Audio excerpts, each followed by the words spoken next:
Tonight, somebody lifted the World Cup.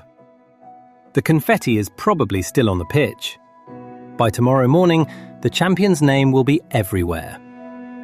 This video is not about them. Because ask anyone who watched this tournament which team they will never forget, and many will not name the champion. They will name a country of 500,000 that went home 2 weeks ago. Cape Verde. The Blue Sharks. 10 volcanic islands in the Atlantic, 350 miles off West Africa. Before this is over, you will watch the champions of Europe fire 27 shots at a 40-year-old goalkeeper and score from none of them. You will meet a World Cup centre-back who was recruited out of a Dublin bank on LinkedIn. And in the 103rd minute against the champions of the world, you will see the goal FIFA voted the best of the entire round. But none of it makes sense until you know one painful thing first. Most Cape Verdeans do not live in Cape Verde. The islands are beautiful and they are cruel. Centuries of drought and famine emptied them out, family by family. They left. For Lisbon, for Rotterdam, for Dublin, for the fishing towns of New England. Today, around 1.5 million Cape Verdeans live abroad. 3 times as many as live on the islands themselves. Their Creole even has a word for it. Saudade. The ache for a home you had to leave. They built their entire music around that one word. Independence from Portugal came in 1975. The first football match came 3 years later. They lost it 1-0 to Guinea. A newborn country learning how to lose before it could learn anything else. Their first World Cup qualifying campaign for 2002 went nowhere. So did the next 5. Hold on to this, when that first campaign kicked off, the boy who would one day score this team's most famous goal had not been born yet. Because while the islands kept losing, something was growing up overseas. The scattered family's children were becoming footballers. In 2018, Cape Verde's coach sent a LinkedIn message to a centre-back working in a Dublin bank. Roberto Lopez assumed it was spam and ignored it. 9 months later, the coach wrote again, in English this time. The message in the spam folder became a World Cup centre-back. That is how you rebuild a scattered nation. One found son at a time. The manager was one of their own, Bubista. A former captain of this same national team, in charge since 2020.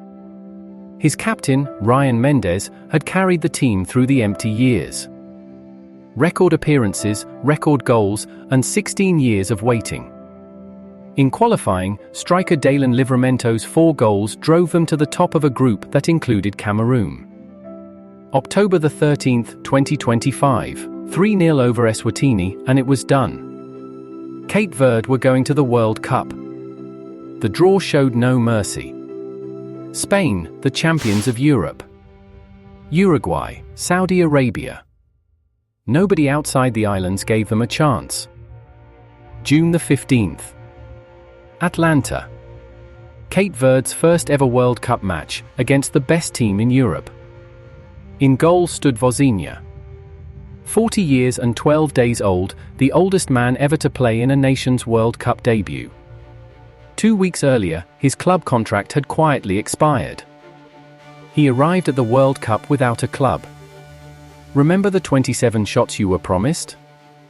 This was them. Oyarzabal, Laporte, Torres. Saved, blocked, wide. Every single one. 0-0. Vozinha, man of the match, without a club, against Spain. And the world started asking one question. Who are these people? 6 days later, Miami. Uruguay. 21 minutes in, Kevin Pina, a holding midfielder from Krasnodar, stood over a free kick 32 meters out. He scored. The first World Cup goal in the nation's history, direct from a distance most players would not even attempt. Uruguay flipped the game around before half-time.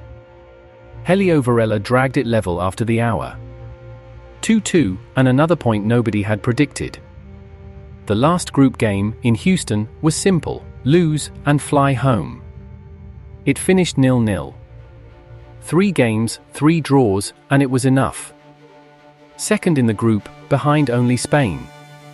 The smallest nation ever to reach the World Cup knockout stage. The first debutant through since Slovakia in 2010. The first side to do it on 3 straight draws since Chile in 1998. And the captain, Mendes, brought up his 100th cap along the way. The round of 32 sent them back to Miami. Argentina. Lionel Messi.